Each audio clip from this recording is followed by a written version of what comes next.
بسم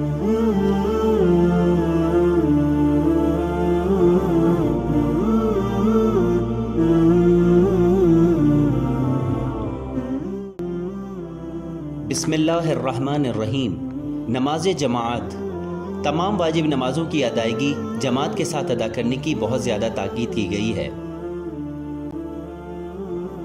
نماز جماعت کے کچھ فوائد یہ ہیں کہ یہ فروغ دیتا ہے برابری کو۔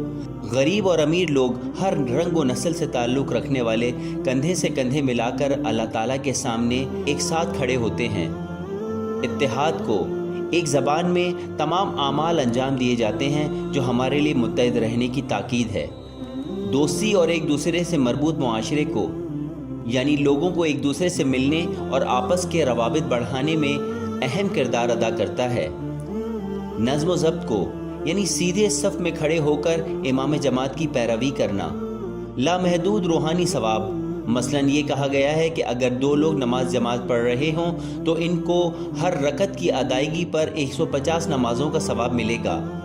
اگر 3 لوگ نماز جماعت میں شامل ہوں تو ہر رکعت میں 600 نمازوں کا ثواب، اور اگر 10 سے زائد افراد شامل ہو جائیں تو اس کے ثواب کا علم اللہ تبارک و تعالیٰ کے پاس ہی ہے۔ نماز جماعت کا طریقہ، عموماً جو شخص نماز پڑھا رہا ہوتا ہے وہ امام جماعت کہلاتا ہے۔ اگر اقتدا کرنے والا مرد ہو تو باقی افراد امام کے پیچھے کھڑے ہو کر اس کی اقتدا میں نماز ادا کرتے ہیں۔ اگر امام جماعت عورت ہو اور پیچھے کھڑے مقتدی بھی خواتین ہوں تو احتیاط واجب کی بنا پر امام جماعت اور مقتدی ایک ہی صف میں کھڑے ہوں گے۔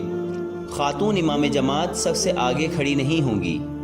جب امام جماعت نیت باندھ لے اور بلند آواز میں تکبیرۃ الاحرام اللہ اکبر پڑھے تو مقتدی بھی امام کی اقتدا میں نماز کی نیت باندھے اور تکبیرۃ الاحرام پڑھے۔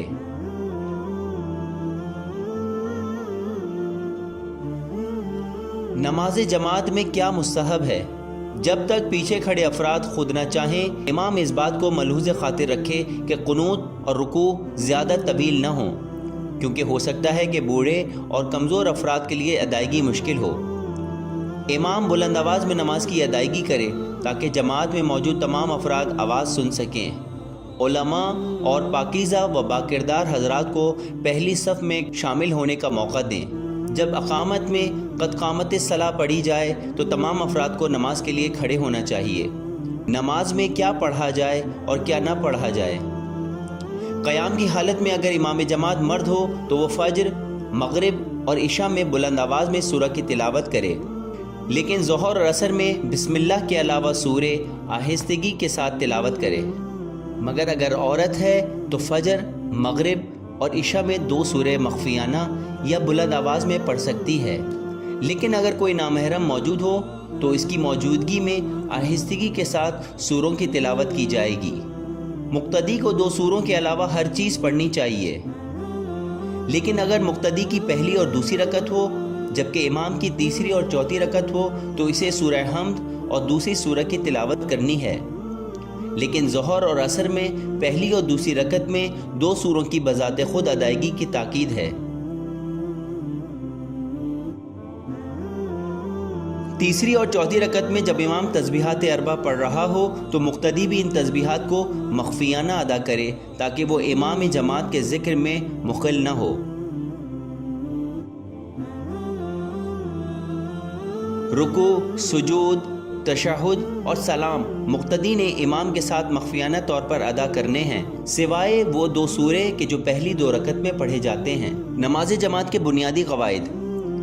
تکبیرۃ الاحرام کے علاوہ مقتدی امام جماعت سے پہلے نماز کے اذکار پڑھ سکتا ہے۔ نماز کے ارکان کی انجام دہی امام جماعت کے ساتھ یا تھوڑے وقفے سے انجام دینا ضروری ہے۔ امام سے پہلے انجام دینا ممنوع ہے۔ امام جماعت کے لیے ضروری شرائط یہ ہیں۔ امام جماعت میں یہ خصوصیات ہونی چاہیے: نمبر 1، شرعی اعتبار سے بالغ ہو، نمبر 2، عاقل ہو، نمبر 3، حلال زادہ ہو، نمبر 4، عادل ہو اور گناہوں سے دور رہنے والا ہو، نمبر 5، نماز کی تمام شرائط سے واقف ہو، نمبر 6، عربی کی صحیح تجوید سے قرات کر سکتا ہو۔ نماز جماعت میں کس طرح شامل ہوں اس کا ذکر آگے کریں گے۔